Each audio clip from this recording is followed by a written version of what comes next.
Watching Darren swim, you can see that his body position is actually in quite a good place. His head's in the right place, looking down towards the bottom of the pool. We've got the hips at the right place in the water. What I'm interested in is watching what his arms do. And this is quite a short clip, so we're going to watch it again. If you just watch his high elbow recovery, there isn't really high elbow, it's quite a low elbow recovery. You need to get that a little bit higher. And what we can also see is he's pushing all the way back to his hip, which is good, but he can probably push a little bit further than that as well. Hand entry is pretty good, although when he breathes, he does cross the axis. And what I mean by that is he rolls one side to the other. You can see from the push and glide that his fingers are pointing a little bit high, and you can see from his right hand, looking at this clip underneath the water, he's pulling and his fingers are sort of trailing behind the wrist. He needs to get a firm grip on that and really tense up the wrist. So again, reasonable push and glide. Just look at the left hand compared to the right hand in terms of the finger position. You really need to tense that up so that the fingers are nice and firm and push the water back. Think about that smiley face on the palm of his hand. As we watch Nicholas swim, you can see that generally our body position is quite good. Our head's looking down towards the bottom of the pool, which is good. And we're getting here some reasonable hip rotation. You can see our hips, which is good. You can also just about see that when we look at a different angle in a minute, that our heels are just cracking the surface. All good. Arms. Now what you see is our hands going into the water, and our hands are actually going into the water quite well. And then the problem is, we're going to watch this again now. Well, the problem is that she's catching the water and then immediately dropping her elbow underneath, and we'll see that more in the underwater camera as well. What we can also see is that hands don't pushing all the water back, but they're going all the way back, but they're not driving the water back the way they should be. And we need to focus on catching the water, keeping that elbow nice and high under the water, and pushing the water back. As we watch it underneath the water, you can see what I mean is her elbows are bending very early in the catch phase. So her hands are going in, the fingers are pointing back towards the water, but there's no real drive because she's dropping that elbow and she's almost pulling the water. And what you actually need to do is push the water back and really keep that elbow nice and high in the water. But watch it one more time. Just look how much her elbows are bending underneath the body. You really need to focus on keeping that elbow nice and firm in the water. It's good to see that she's breathing and trickle breathing as she's swimming along. That's excellent, and breathing to the side is really, really good as well. So I'm really happy with the rest of that.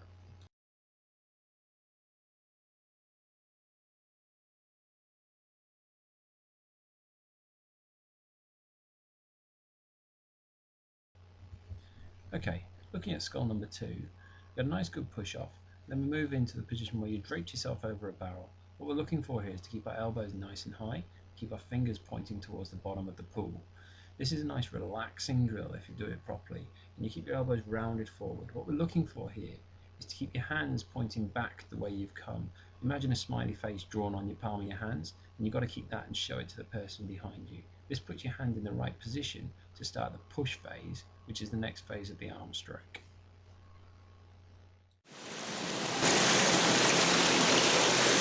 Now this is a special drill for anybody that's been watching Frozen Planet. This is called the skull number 3, otherwise known as penguin drill, where he's keeping his elbows tucked into his side and pushing his forearms out behind him, so concentrating on just the final part of the catch.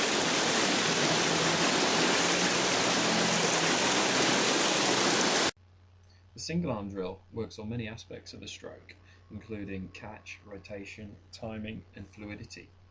Maintain a high elbow throughout the stroke and pull your arm back through the water, past your hip. Make sure you get a good rotation and make sure you reach forward at the front of the stroke. So make sure you focus on fingers down towards the bottom, smiley face on the palm of your hand, and a nice high elbow recovery, and really emphasize rotation.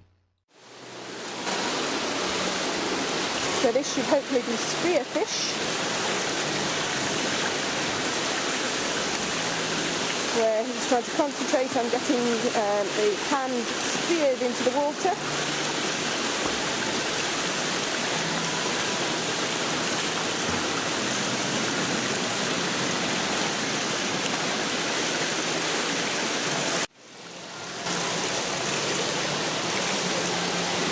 This is going to be long arm doggy paddle, where he's stretching right out in front but then bringing the arm all the way back, doing the full length of the pull in a doggy paddle style with his head up.